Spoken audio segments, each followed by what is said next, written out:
नमस्कार.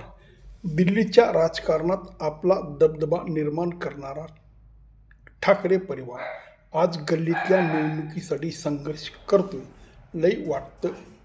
वाईट वाटतं बघा, असं एक व्यक्ती म्हणतो. खरं तर ह्या व्यक्तीला वाईट वाटण्याचं काही कारण नाही. कारण ठाकरे बंधूंना जर काही वाईट वाटत नसेल तर हा कशाला त्रास करून घेतो.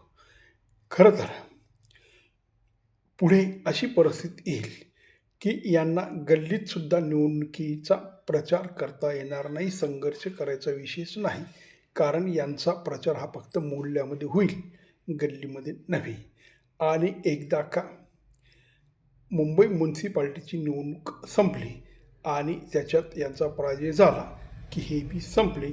मग यांना महाराष्ट्रात तर सोडा, दिल्लीत तर मुळीच जागा मिळणार नाही आणि ते महाराष्ट्रात तर मुळीच मिळणार नाही. म्हणजे जो पूर्वी ठाकरेचा दबदबा होता तो संपल्याच जमा आहे.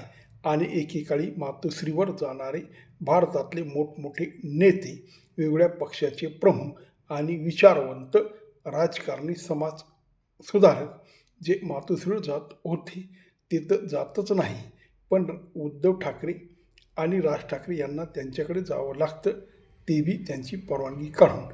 अशी आजची परिस्थिती आहे. नमस्कार.